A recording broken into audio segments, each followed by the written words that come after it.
మహేశ్వరం దర్శిని. Hi friends! మేము మీ పద్మావతి మురళీకృష్ణ మిమ్మల్ని మా కల్చరల్ సోల్ ఇండియా యూట్యూబ్ ఛానల్‌కి ఆహ్వానిస్తున్నాం. మేం పెట్టిన మహేశ్వరం దర్శిని వీడియో పార్ట్ 1లో మాల్వా రాజ్యాన్ని పరిపాలించి చరిత్ర పుటలలో శాశ్వతంగా నిలిచిపోయిన మహారాణి అహల్యాబాయి హోల్కర్ జీవిత విశేషాలను తెలుసుకున్నాం కదా! ఈ వీడియోలో మేము మహేశ్వరంలో దర్శించుకున్న ప్రముఖ ఆలయాల గురించి తెలుసుకుందాం. దేవి అహల్యాబాయి నివసించిన రాజవాడ భవనాన్ని దర్శించుకున్న తరువాత గైడ్ మమ్మల్ని మొదటగా రాణి అహల్యాబాయి కోట దగ్గరకు తీసుకువెళ్ళాడు. అలా నడుచుకుంటూ వెళ్తున్నప్పుడు 1979లో మహేశ్వరం చేనేతకారుల సంక్షేమం కోసం ఏర్పాటు చేయబడిన రెహ్వా సొసైటీ కనిపించింది. కొంతమంది విదేశీ పర్యాటకులు మగ్గాల మీద చేనేత చీరలను నేయటం చూడటానికి ఆ సొసైటీ భవనంలోకి వెడుతున్నారు. రాణి అహల్యాబాయి కోటని సమీపిస్తున్నప్పుడు దూరంగా నర్మదా నది, కోట మధ్యలో నల్లరాతితో నిర్మించబడిన అహల్యేశ్వర ఆలయం యొక్క గోపురం మన చూపులను ఆకట్టుకుంటాయి. దేవి అహల్యాబాయి కుమారుడైన మల్లేరావు హోల్కర్ రాజ్యాధికారాన్ని చేపట్టిన కొద్ది నెలలకే మరణించటంతో అహల్యాబాయి తన కోడలు కృష్ణాబాయి హోల్కర్ని రాజ్య వ్యవహారాలలో ప్రవేశపెట్టింది.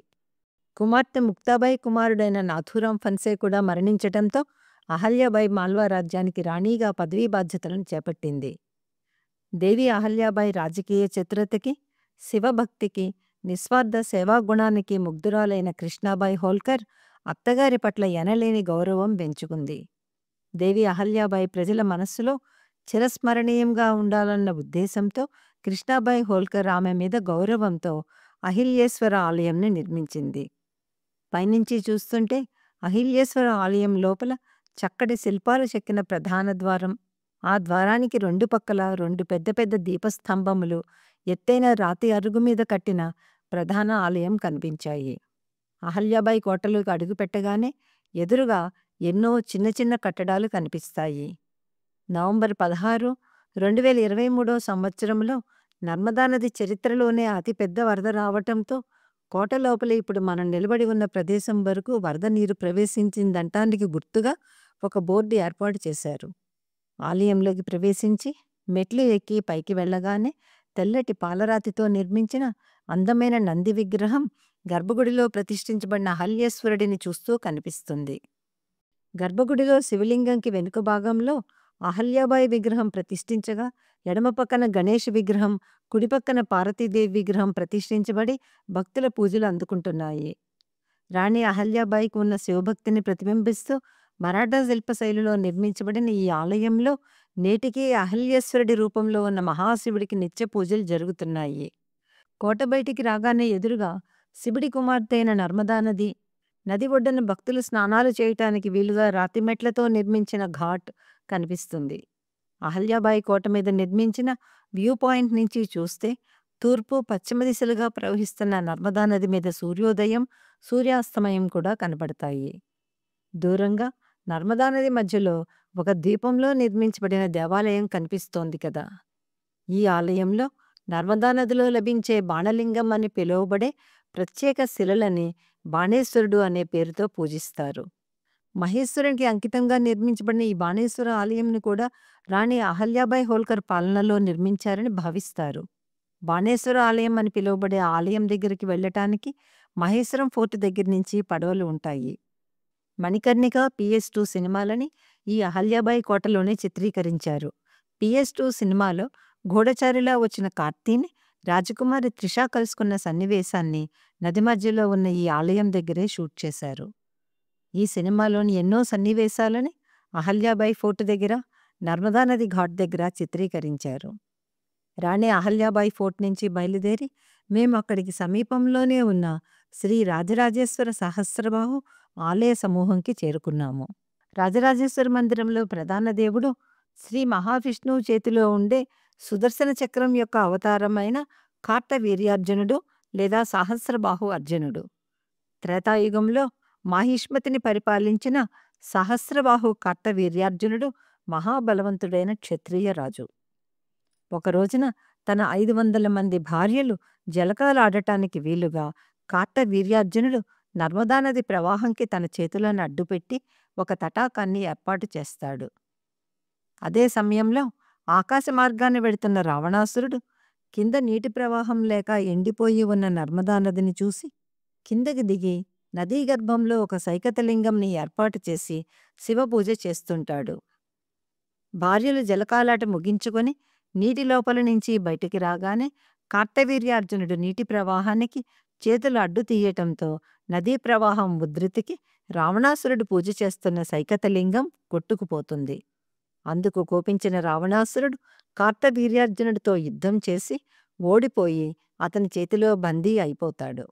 అంతటి పరాక్రమవంతుడైన కార్తవీర్యార్జునుడు వేటకు బయలుదేరి తన సైన్యంతో సహా జమదగ్ని మహర్షి ఆశ్రమంకి వస్తాడు. జమదగ్ని మహర్షి కామధేనువు సహాయంతో కార్తవీర్యార్జునుడికి అతడి అశేష సైన్యానికి ఆతిథ్యం ఇచ్చాడు. కామధేనువు మహత్యాన్ని గమనించిన కార్తవీర్యార్జునుడు జమదగ్ని మహామునిని చంపి ఆశ్రమం నుంచి కామధేనువుని అపహరించాడు. జమదగ్ని మహర్షి కుమారుడైన పరశురాముడు తండ్రి హత్యకు కోపగించి భూమి మీద క్షత్రియ కులం అన్నది లేకుండా అంతం చేస్తానని తల్లి రేణుకాదేవికి మాట ఇచ్చాడు. పరశురాముడు 21 సార్లు దండయాత్ర చేసి భూమి మీద క్షత్రియ కులం అన్నది మిగలకుండా నాశనం చేస్తూ క్షత్రియ కులంలో మిగిలిన ఆఖరి రాజైన కార్తవీర్యార్జునుడి మీదకి దండెత్తి వస్తాడు.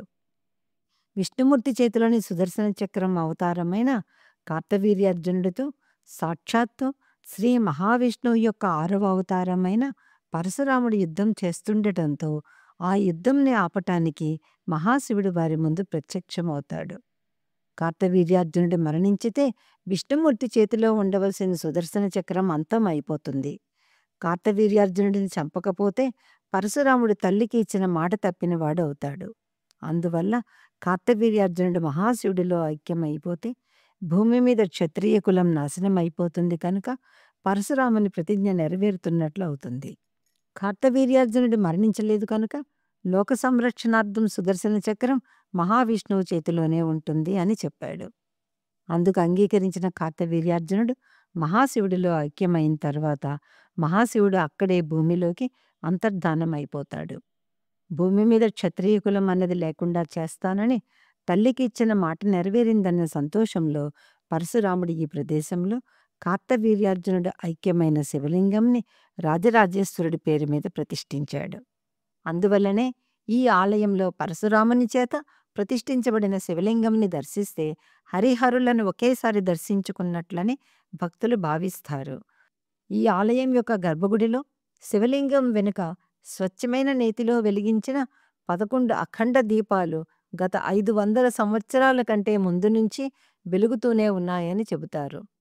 గర్భగుడిలో శివలింగం వెనకాల గోడ మీద ఎడమ పక్కన వెలుగుతున్న 5 దీపాలని, పక్కనే ఉన్న అద్దంలో మిగిలిన 6 దీపాల యొక్క ప్రతిబింబాలని ఒకే వరుసలో చూడగలం.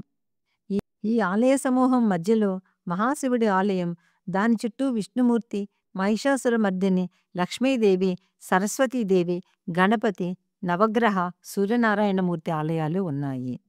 మహేశ్వరం కోటలోనే నిర్మించబడిన మరొక ప్రముఖ దేవాలయం శ్రీ కాశీ విశ్వనాథ ఆలయం. రాణి అహల్యాబాయి హోల్కర్ పాలనలో నిర్మించబడినదిగా భావించబడుతున్న ఈ ఆలయంలోని శివలింగం కాశీ విశ్వనాథ స్వరూపంలో ఉన్న శ్రీ మహాదేవునికి అంకితం చేయబడినది. ఈ ఆలయంలో ఈనాటికి ప్రతిరోజు ప్రత్యేక పూజలు, అభిషేకాలు మరియు శివరాత్రి పండుగ వేడుకలు అత్యంత ఘనంగా నిర్వహిస్తారు. అక్కడి నుంచి బయలుదేరి నర్మదా నది సమీపంలో మరాఠా శిల్పశైలిలో నిర్మించబడిన చతుర్భుజ నారాయణ దేవాలయంని దర్శించుకున్నాం. ఈ దేవాలయంలో 4 చేతులతో ఉన్న చతుర్భుజ నారాయణ విగ్రహం దర్శనమిస్తుంది.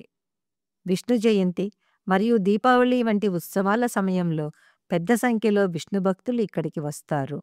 ప్రతి సంవత్సరం మహావిష్ణు పూజ కూడా వైభవంగా నిర్వహించబడుతుంది.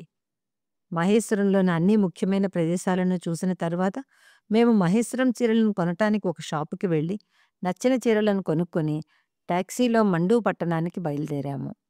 దారిలో మహేశ్వరంకి 6 కిలోమీటర్ల దూరంలో ఉన్న సహస్రధార అనే ప్రదేశం దగ్గర ఆగాం.